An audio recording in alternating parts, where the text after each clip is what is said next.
What's the nature of your emergency?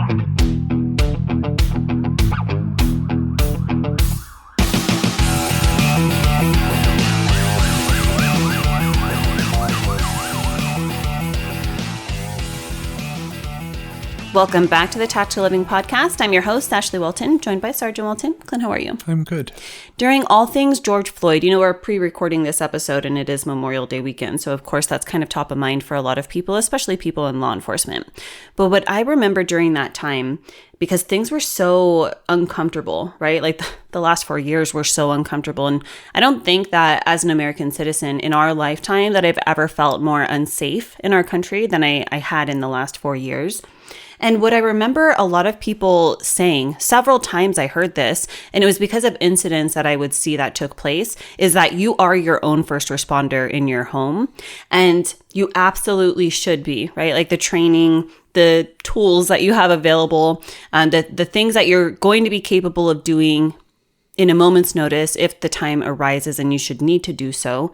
It's very important. It's vital. But I think for a lot of first responders, being the first responder in your own home is not always a healthy thing.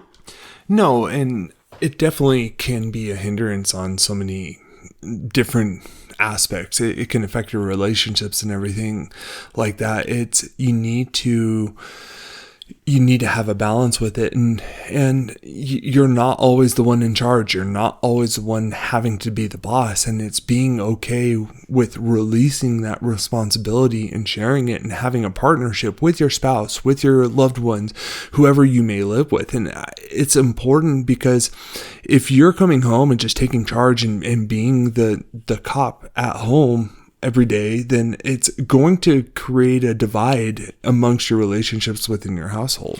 It's actually really funny because last night, typically you would open up the garage and come in that way, and it was 11:30 at night. I was already sleeping, and you had to call me because the garage door wasn't opening. So never, I don't think ever once in the 10 years we've lived here that you've gotten home that you've had to come through the front door. And so you knew that what that would cause and create in our house. And you also knew that I was asleep with a firearm next to me. So you called me to let me know that you were coming in. And so, things like that, like being prepared and having the tools that you need. And then also being properly prepared on the flip side of things, right? Like not wanting to get shot, being a stranger coming through the front door.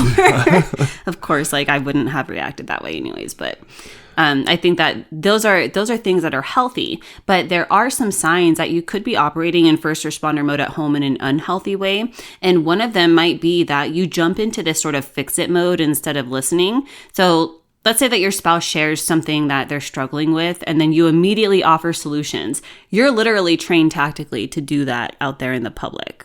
Yeah, and that becomes something, especially over time, the more and more experience you gain, it becomes harder not to be that psychologist, not to be that counselor, not to be that problem solver in those instances. And it's understanding you're not always having to be the one that comes up with the solutions for whatever problem may arise. We do that on a daily basis when we're out in the field working through people's lives for them. They call us because they want us to fix the problem.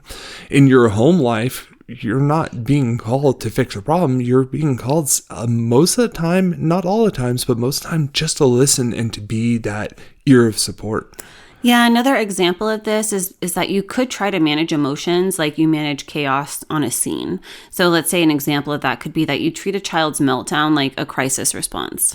Yeah, being able to have that calm, cool, collective personality, and that's where your demeanor plays true. Like we don't have kids, but like out in the field, and I've had kids have meltdowns, or I've had people have meltdowns or panic attacks, whatever it is. After I've talked to them for a couple of minutes, they've calmed completely down, and you're in a moment of clarity for them because your demeanor, your calmness has given that to them. Using that on your own kids or on your family members is one of those things. Like it's a tool for your tool belt to use when the situation calls for it. It's not always going to call for it, but having that there and using it and not being emotionally involved in that instance because you're so emotionally tied to that person. Yeah, another example of this is it could be that you stay hypervigilant even in your own house. Having, if you have that hypervigilance all the time, it's, you're aware of your entry exit points. No one's going to know, just like when we go to a call for service where you don't know what's going on in the house. You don't know the ins and outs of all the dynamics in the house, but you have to pick it up and learn it really quick. You know your house, you know your property better than anybody else. And it's being able to mentally prepare for those on the front end. So if and when something ever does happen, you already know your avenues of what you need to do. Yeah, and something that you're really great at, but I know that a lot of people struggle with, is being able to switch gears even after your shift. So you walk in the door and then you're still emotionally armored. Being able to power yourself down is, deactivating your shields when you come home is one of those things that you have to work. It takes work, and it's finding those different methods that you can alleviate that shield as you're on your way home, as you're going through processes every day. Is okay, I'm powering down my shields starting at this point, and by the time I get to this point, they should almost be down. A lot of times when you're at work as a first responder, you're listening, you're taking in all of the information, you're asking questions, you're getting everything that you need in order to be able to respond. But at home, sometimes it's okay to just pause before you respond and then ask yourself, like, do they need help right now, or do they just need somebody to hear them? Yeah, and it's asking those questions too. Is sometimes if your spouse or whoever it is they're explaining to you, this is the situation that they're going through, this is the problem that and if whether they're venting or just trying to talk to you or find solutions with you, like you need to define that line. Sometimes you just sit there, you take a moment and say, okay, so how can I help? Or different, however it is, you define that for yourself, but it's creating that clear, definitive line on how you can either help or not help. Yeah, and another thing that you can do, that's one of the easiest things to be able to do, but one that I think makes the biggest impact, is to have some kind of personal ritual, one that kind of switches you out of command mode and then into your personal mode. It could be changing clothes, taking a shower, taking deep breaths, even having 5 quick moments by yourself.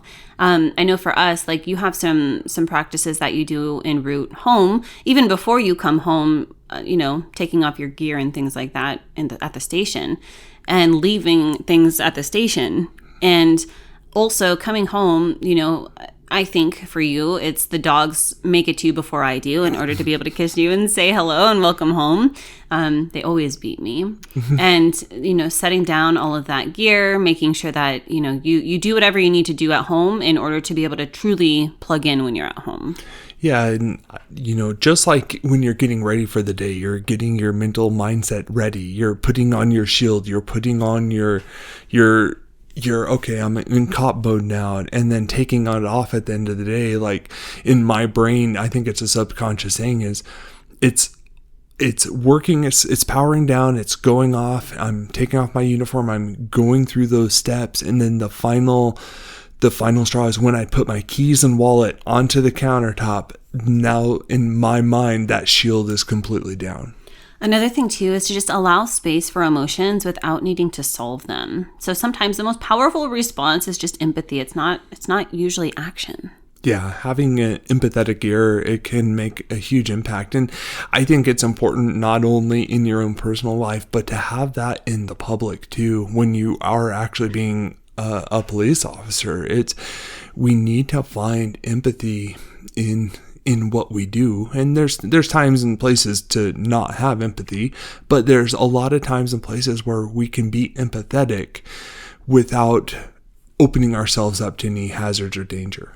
What's crazy to think about is, as a first responder, your training could literally save lives, but at home, it's your presence that really is the true lifesaver. And for a lot of people, it could be not only for those around you, but for you personally.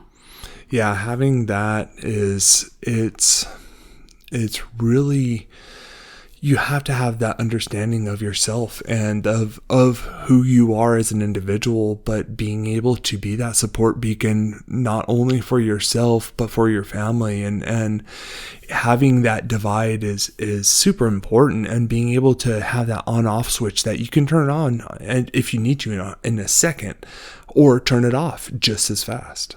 I hope you've gotten some value out of today's episode. If you have, do us a favor, drop a review, subscribe down below, and as always, know that I'm sending you a long, tight hug from my home to yours.